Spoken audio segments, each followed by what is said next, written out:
Drugs, again. These colorful little pills.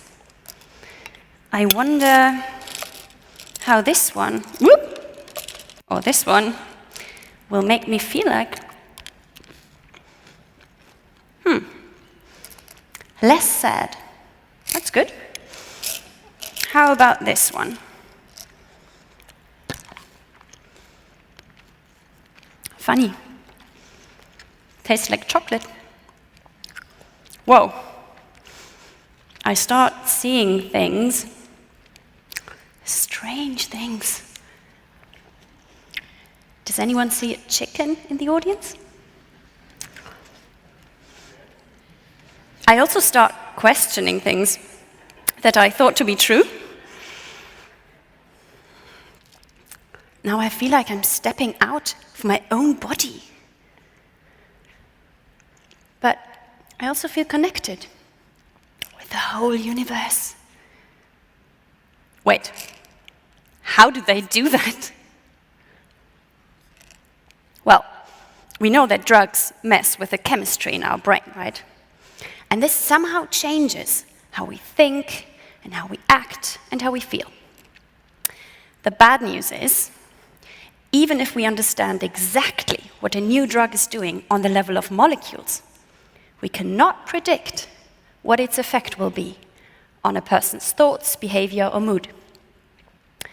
As you can imagine, that's a little suboptimal for drug development in mental health. And a really good example for this is the drug ketamine. Anyone familiar with ketamine? No?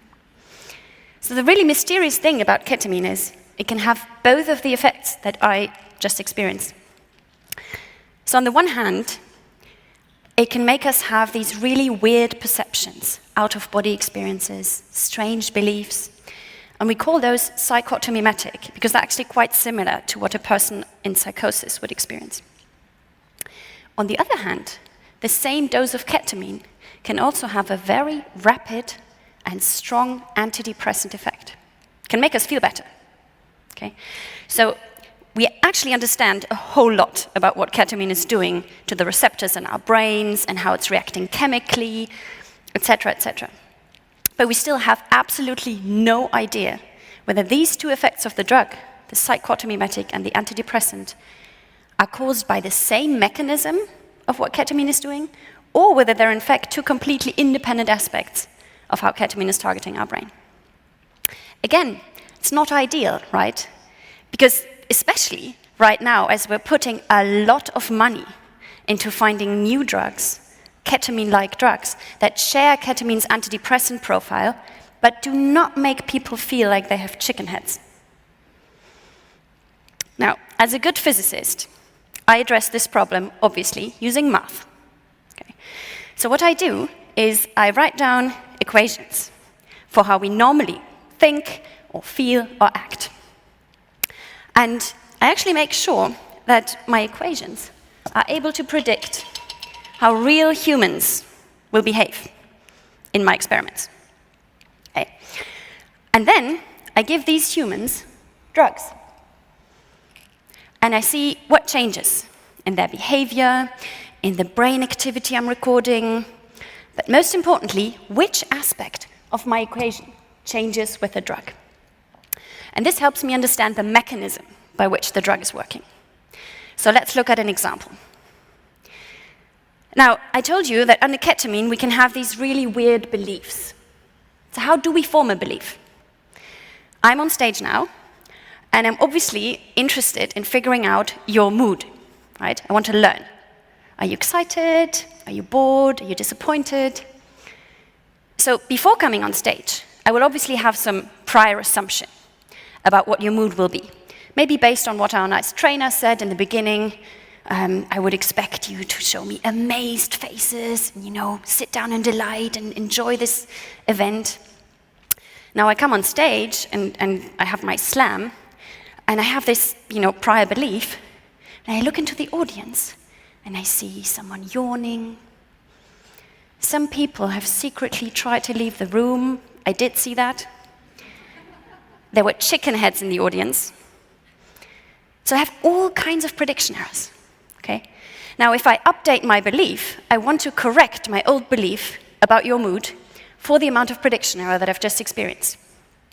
And the extent to which I do that, the weight that I put on that prediction error, is what we call the learning rate. The learning rate determines the speed with which I'm updating my beliefs in response to prediction errors.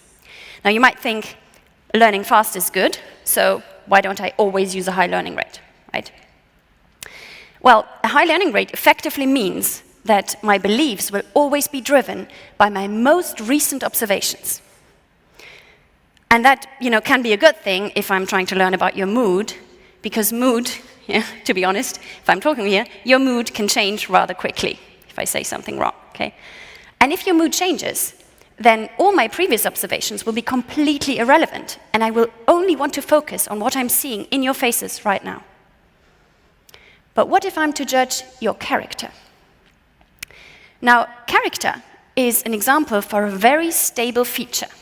Okay? So in that case, I will want to use a low learning rate, because I will want to take into account all the previous interactions I've ever had with you, instead of just judging your character based on what I'm seeing right now. Okay, so that means in terms of our equation that this factor, the learning rate, the speed of belief updating, should be a function of another belief, our assumption about stability. Okay. And again, this belief could be subject to a belief update as well, but I won't go there. Let's stop here. It turns out that my participants in my experiments are actually quite good at this. They do adaptively scale their learning rate. Okay? They learn faster when I show them very volatile stimuli like images or tones, and they learn more slowly when the stuff that I'm showing them is more stable. What about ketamine? Turns out that when my participants are under the influence of ketamine, they're suddenly much less in tune with the stability in their environment. And this gives them a hard time choosing the appropriate learning rate. Now, you can imagine that with an inappropriate learning rate, either too high or too low, your beliefs can really drift off. And that suggests a mechanism for how ketamine lets us have these really weird perceptions and strange beliefs. Now, I'm currently studying exactly the same process, but now not in the perceptual domain, but instead in the emotional or affective domain, where my participants learn about emotions or monetary rewards. Money is actually quite emotional for some people. And if it turns out that ketamine affects the same aspect of my equation across these two different domains, the affective domain and the perceptual domain, it suggests that there might be a common mechanism underlying ketamine's effects on perception and on mood. In other words, ketamine's psychotomimetic effects and its antidepressant effects might actually be two sides of the same coin. And I really think we should understand that in order to know whether we at all be able to develop new antidepressants that come without chicken head problems. Now, if you want to help me solve this mystery, come to my lab, or after this talk, and take some drugs for me. Thank you.